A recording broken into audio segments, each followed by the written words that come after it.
Assalamualaikum warahmatullahi wabarakatuh. Halo, nama saya Aftik Himawardani dengan NIM 19044210005 dari Prodi D4 Keuangan dan Perbankan kelas BKT 4A. Di video kali ini saya akan membahas mengenai akuntansi clearing dari mata kuliah Akuntansi Bank 1 dengan dosen pengampu Ibu Novitasari SPD MAK. Subbab yang akan dibahas kali ini antara lain ada pengertian clearing, peserta clearing, warkat atau nota clearing, dan warkat atau nota yang bukan clearing, jenis-jenis clearing, mekanisme clearing, dan yang terakhir yaitu prosedur akuntansi clearing. Oke, yang pertama ada pengertian clearing. Clearing adalah suatu tata cara perhitungan utang piutang dalam bentuk surat-surat dagang dan surat-surat berharga dari suatu bank terhadap bank lainnya, dengan maksud agar penyelesaiannya dapat terselenggara dengan mudah dan aman, serta untuk memperluas dan memperlancar lalu lintas pembayaran giral. Nah, lalu lintas pembayaran giral sendiri adalah suatu proses kegiatan bayar-membayar dengan warkat atau nota clearing yang dilakukan dengan cara saling memperhitungkan di antara bank-bank, baik atas beban maupun untuk keuntungan nasabah yang bersangkutan. Sedangkan giral adalah simpanan dari pihak ketiga kepada bank yang penarikannya dapat dilakukan setiap saat dengan menggunakan cek, surat perintah pembayaran lainnya, bilet giro, atau dengan cara pemindah bukuan. Selanjutnya, peserta clearing. Peserta clearing dapat dibedakan menjadi dua macam. Yang pertama, peserta langsung, yaitu bank-bank yang sudah tercatat sebagai peserta clearing dan dapat memperhitungkan warkat atau notanya secara langsung dengan BI atau melalui PT Transwarkat sebagai perantara dengan BI. Contohnya yaitu bank retail dan juga bank devisa. Yang kedua yaitu peserta tidak langsung. Yang dimaksud di sini yaitu bank-bank yang belum terdaftar sebagai peserta clearing akan tetapi mengikuti kegiatan clearing melalui bank yang terdaftar sebagai peserta clearing, jadi sebagai perantaranya. Nah, contohnya yaitu BPR. Warkat atau nota clearing adalah alat atau sarana yang digunakan dalam lalu lintas pembayaran giral, yaitu surat berharga atau surat dagang seperti cek, bilet giro, wesel bank untuk transfer atau wesel unjuk, bukti-bukti penerimaan transfer dari bank, nota kredit, dan surat-surat lainnya yang disetujui oleh penyelenggara atau Bank Indonesia. Nah, syarat-syarat warkat yang dapat dikliringkan yaitu pertama, bervaluta rupiah, yang kedua, bernilai nominal penuh, yang ketiga, telah jatuh tempo pada saat dikliringkan, dan yang keempat, telah dibubuhi cap clearing. Jenis-jenis warkat clearing ada 4. Yang pertama yaitu warkat debit keluar. Adalah warkat bank lain yang disetorkan oleh nasabah sendiri untuk keuntungan rekening nasabah yang bersangkutan. Contohnya seperti Audrey, nasabah Bank Permata Semarang menerima pembayaran dari Ino, nasabah Bank Niaga Semarang berupa cek. Nah, cek tersebut disetorkan oleh Audrey kepada Bank Permata. Maka cek tersebut dapat dikatakan sebagai warkat debit keluar. Jenis warkat clearing yang kedua yaitu warkat debit masuk. Adalah warkat yang diterima oleh suatu bank dari bank lain melalui Bank Indonesia atas warkat atau cek bank sendiri yang ditarik oleh nasabah sendiri dan atas beban nasabah yang bersangkutan. Contohnya, bila Bank Permata Semarang menerima cek dari Bank Niaga Semarang atas cek yang telah ditarik Andi, nasabah sendiri, maka cek tersebut merupakan warkat debit masuk bagi Bank Permata. Kemudian jenis warkat clearing yang ketiga yaitu warkat kredit keluar. Adalah warkat dari nasabah sendiri untuk disetorkan kepada nasabah bank lain pada bank lain. Bank yang menyerahkan warkat tersebut akan mengkreditkan rekening giro BI dan mendebit giro nasabah. Serta jenis warkat clearing yang keempat yaitu warkat kredit masuk. Adalah warkat yang diterima oleh suatu bank untuk keuntungan rekening nasabah bank tersebut. Bank yang menerima warkat tersebut akan mendebit rekening giro BI dan mengkredit giro nasabah. Nah, selanjutnya ada warkat yang tidak tergolong sebagai warkat clearing, yaitu pertama warkat-warkat yang belum memenuhi persyaratan warkat clearing. Kedua, penyetor warkat kepada penyelenggara untuk keperluan penyelesaian saldo negatif atau saldo debit. Yang ketiga, penyetoran warkat kepada penyelenggara untuk pelaksanaan transfer dalam rangka pelimpahan likuidasi dari suatu peserta kepada kantor-kantor cabang yang lain. Dan yang keempat, penyetoran-penyetoran lain yang ditetapkan BI berdasarkan kebutuhan. Berikutnya ada tolak clearing. Yang dimaksud dengan tolak clearing merupakan ketidaksediaan bank tertagih untuk membayar tagihan masuk oleh karena sebab-sebab tertentu. Antara lain yaitu, pertama, saldo tidak mencukupi. Yang kedua, rekening telah ditutup. Yang ketiga, bea materai belum dipenuhi. Yang keempat, tanda tangan tidak cocok dengan spesimen. Yang kelima, coretan tidak ditandatangani penarik. Yang keenam, warkat diblokir. Yang ketujuh, jumlah angka dan huruf tidak sama. Yang kedelapan, resi buku, cek, atau bilet giro belum dikembalikan. Yang kesembilan, tanggal efektif bilet giro belum aktif. Atau yang kesepuluh, tanda tangan meragukan. Jenis-jenis clearing. Ada 3 jenis clearing. Yang pertama yaitu clearing umum. Adalah sarana perhitungan warkat-warkat antar bank yang pelaksanaannya diatur oleh Bank Indonesia. Yang kedua, yaitu clearing lokal. Adalah sarana perhitungan warkat-warkat antar bank yang berada dalam suatu wilayah clearing atau wilayah yang ditentukan. Dan yang ketiga, yaitu clearing antar cabang. Adalah sarana perhitungan warkat antar kantor cabang suatu bank peserta yang biasanya berada dalam satu wilayah kota. Nah, clearing ini dilakukan dengan cara mengumpulkan seluruh perhitungan dari suatu kantor cabang untuk kantor cabang lainnya yang bersangkutan pada kantor induk yang bersangkutan. Selanjutnya yaitu mekanisme clearing, di mana dengan proses perpindahan dana secara manual.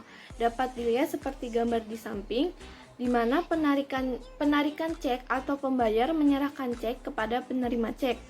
Kemudian penerima cek menyetorkan cek untuk dikliringkan kepada bank penarik. Kemudian di proses clearing, bank penarik menyetorkan warkat clearing berupa warkat debit keluar kepada Bank Indonesia, dan Bank Indonesia menyerahkan warkat tersebut kepada bank tertarik yang dianggapnya sebagai warkat debit masuk. Kemudian bank tertarik akan mendebit rekening penarikan cek tersebut. Serta bank tertarik juga mengotorisasi pendebitan kepada Bank Indonesia. Kemudian Bank Indonesia akan mengkredit rekening bank penarik. Selain itu, ada juga mekanisme clearing secara elektronik, yaitu melalui Automatic Clearing House atau yang disebut sebagai ACH. Di sini bedanya yaitu menggunakan Automatic Clearing House atau ACH sebagai otomasi perpindahan dana. Jadi sebagai online clearing. Sehingga Bank Indonesia di sini hanya berlaku sebagai pemantau kegiatan clearing tersebut. Nah, berikut ada ilustrasi dari clearing, yaitu di mana Tuan Sigit, nasabah giro pada Bank Omega cabang Jakarta, membeli barang dari Nyonya Dita, nasabah giro Bank ABC cabang Jakarta, seharga 30 juta. Di sini Tuan Sigit membayar dengan menerima cek Bank Omega. Nah, ilustrasi kegiatan clearing dapat dijabarkan sebagai berikut seperti yang tertera pada gambar di samping. Penjelasan dari ilustrasi tersebut yaitu, tahap pertama, Tuan Sigit menerbitkan cek untuk melakukan pembayaran kepada Nyonya Dita. Nah, cek tersebut diserahkan nih kepada Nyonya Dita. Kemudian tahap kedua, Nyonya Dita yang merupakan nasabah Bank ABC cabang Jakarta menyerahkan cek kepada banknya untuk dikliringkan. Kemudian ketiga, Bank ABC cabang Jakarta menyerahkan warkat tersebut kepada Bank Omega cabang Jakarta. Nah, penyerahan ini dilakukan petugas bank yang mewakili bank tersebut melalui lembaga clearing yaitu Bank Indonesia. Kemudian yang keempat, Bank Omega Cabang Jakarta melalui petugas clearingnya membawa pulang warkat dan memeriksa keabsahan serta saldo nasabah. Bila segalanya benar dan saldo nasabah mencukupi, maka rekening Tuan Sigit pada Bank Omega Cabang Jakarta akan didebit sebesar nilai yang tertera pada cek atau bilet giro yang ditariknya. Dengan demikian, berarti saldo Tuan Sigit akan berkurang. Kemudian, tahap kelima, bila tidak ada tolakan, Bank Omega Cabang Jakarta akan mengkredit rekening giro Bank ABC Cabang Jakarta di Bank Indonesia. Dan yang keenam, Bank ABC Cabang Jakarta memberitahu hasil clearingnya kepada Nyonya Dita sekaligus mengkredit rekening Nyonya Dita. Dengan demikian berarti Nyonya Dita gironya bertambah. Pertemuan clearing. Nah, pertemuan clearing ini terjadi apabila clearing yang dilaksanakan tidak melalui automated clearing house. Pertemuan clearing biasanya dilakukan sebanyak 2 kali, di mana pertama kali bertemu, bank-bank yang terlibat dalam transaksi clearing akan saling menyerahkan warkat. Dan pada pertemuan yang kedua, bank peserta clearing akan saling mengembalikan warkat apabila terjadi penolakan. Waktu pertemuan clearing biasanya diatur sebagai berikut. Pada hari Senin sampai dengan Jumat, clearing 1 yaitu pukul 10.30 sampai dengan 14.30. Dan clearing kedua yaitu pada pukul 13.00 sampai dengan 14.00. Sementara pada hari Sabtu, clearing 1 dilaksanakan pada pukul 10.00 sampai dengan 11.00. Dan clearing 2 dilaksanakan pada pukul 12.00 sampai dengan 13.00. Prosedur akuntansi clearing. Jadi, nota atau warkat debit dari nasabah yang masuk maupun keluar akan dicatat pada buku harian masing-masing nasabah. Kemudian disatukan dalam daftar clearing harian yang selanjutnya akan direkapitulasi dalam pengeluaran. Dan yang terakhir akan dibuatkan neraca clearing. Selanjutnya ada akuntansi transaksi clearing. Kita kembali ke ilustrasi clearing sebelumnya. Pada saat Bank ABC menerima warkat giro dari Bank Omega, kedua bank akan mencatat transaksi clearing tersebut. Nah, pembukuan transaksi clearing ini dapat ditampung pada rekening sementara clearing atau langsung ke rekening giro pada Bank Indonesia. Nah, pada Bank ABC Cabang Jakarta, pada saat menerima warkat dari Tuan Sigit untuk disetorkan ke rekening giro Nyonya Dita, maka jurnalnya yaitu clearing didebit sebesar 30 juta dan dikreditnya yaitu giro rekening Nyonya Dita sebesar 30 juta. Setelah diketahui hasilnya baik, biasanya pada waktu clearing kedua rekening clearing akan dinihilkan. Jadi akan dijurnal lagi dengan mendebit giro BI 30 juta dan dikreditnya yaitu clearing sebesar 30 juta. Sementara pada Bank Omega Cabang Jakarta, pada saat menerima warkat nasabahnya sendiri yaitu warkat Tuan Sigit, akan membebankan rekening Tuan Sigit dengan jurnal sebagai berikut. Didebit giro rekening Tuan Sigit sebesar 30 juta dan dikredit giro Bank Indonesia sebesar 30 juta. Bank Omega dapat langsung mengkredit rekening giro pada BI karena cek tersebut adalah cek dari nasabahnya sendiri. Contoh kasus selanjutnya yaitu apabila Tias, seorang nasabah Bank Omega Cabang Jakarta, menyerahkan sebuah warkat giro senilai 50 juta kepada bank untuk diserahkan kepada Grace, salah seorang nasabah Bank Lipo Cabang Jakarta. Nah, oleh kedua bank akan dibukukan sebagai berikut. Pada Bank Omega Cabang Jakarta, saat menerima amanat dari warkat Tias akan dicatat giro rekening Tias didebit senilai 50 juta dan dikredit giro BI sebesar 50 juta. Sementara pada Bank Lipo Cabang Jakarta, saat menerima warkat setoran untuk menambah rekening Grace dicatat sebagai berikut. BI giro sebesar 50 juta dan rekening giro Nyonya Grace sebesar 50 juta berada di kredit. Yang berarti di sini rekening giro Grace akan bertambah. Neraca clearing.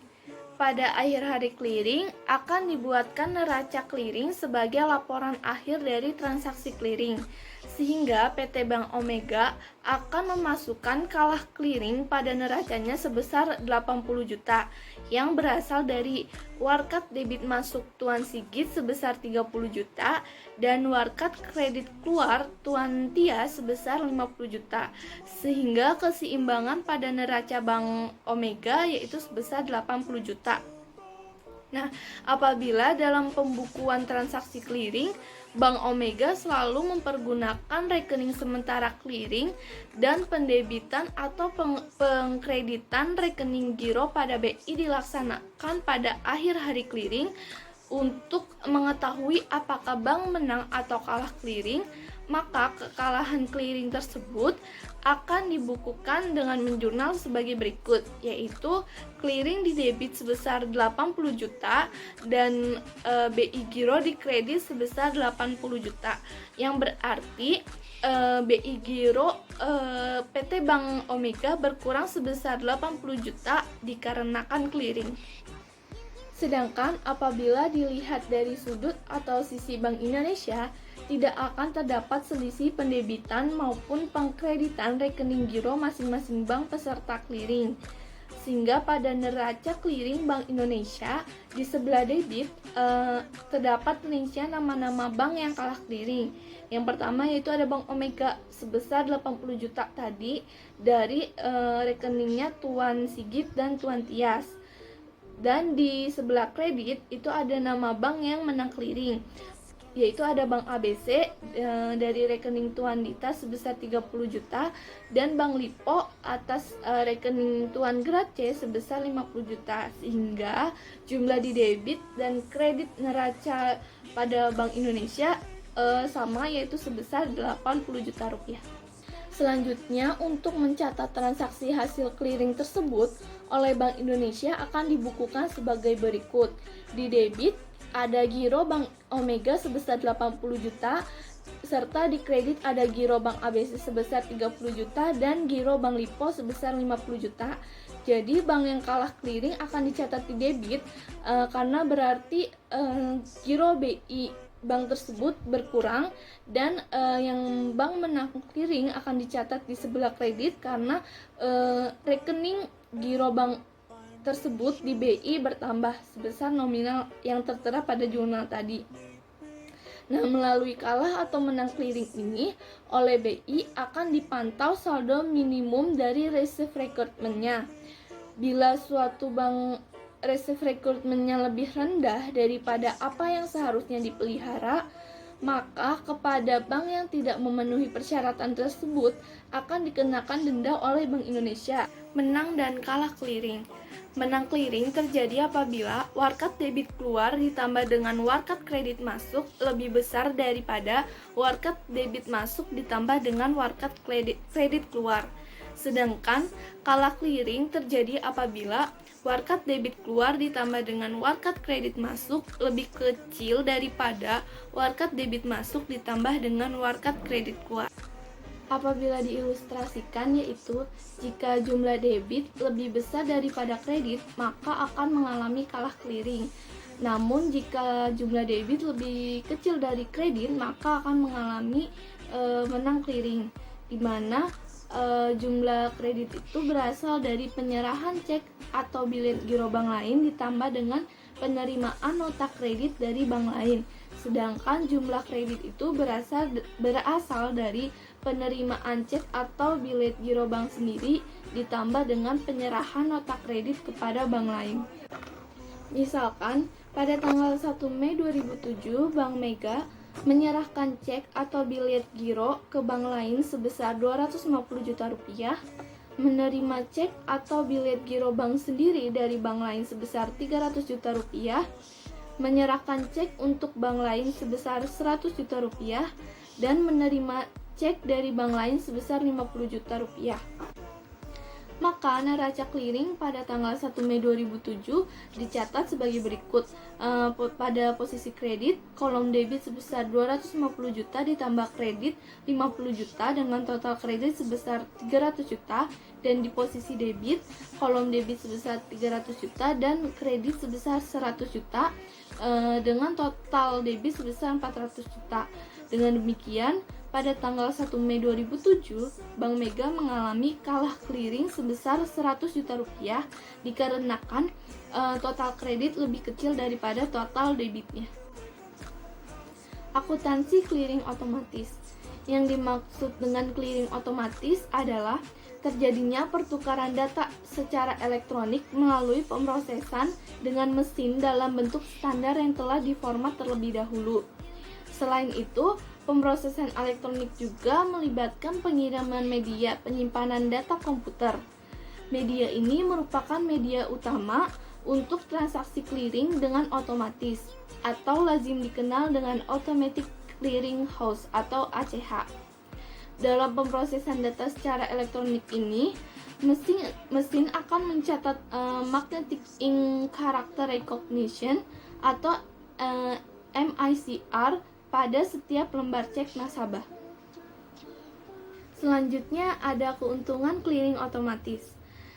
Pertama, dari segi biaya, keuntungannya rendah, bahkan dapat menjadi sangat rendah. Dari segi notifikasi, tidak ada keuntungan. Dari segi konfirmasi, keuntungannya tidak perlu. Dari segi pelaksanaan, keuntungannya pemindahan dana hari berikutnya. Dari segi jenis transaksi, keuntungannya batch. Dari segi nilai ekonomis, keuntungannya biaya tetap tinggi tetapi tidak ada masalah dengan volume yang tinggi. Dan dari segi keamanan, keuntungannya sangat penting. Dalam pelaksanaan kegiatan clearing secara otomatis melalui ACH atau Automatic Clearing House, bank penarik tidak perlu bertemu langsung dengan bank tertarik. Bank peserta clearing yang terlibat dalam transaksi clearing akan saling mengclearingkan warkat-warkatnya melalui media elektronik komputer yang online dengan ACH. Warkat secara clearing akan dikirim langsung ke Bank Indonesia untuk tujuan pengendalian dan pemantauan kegiatan clearing ACH. Bank penarik akan bersikap lebih agresif dalam melakukan clearing keluar atas warkat debit keluarnya.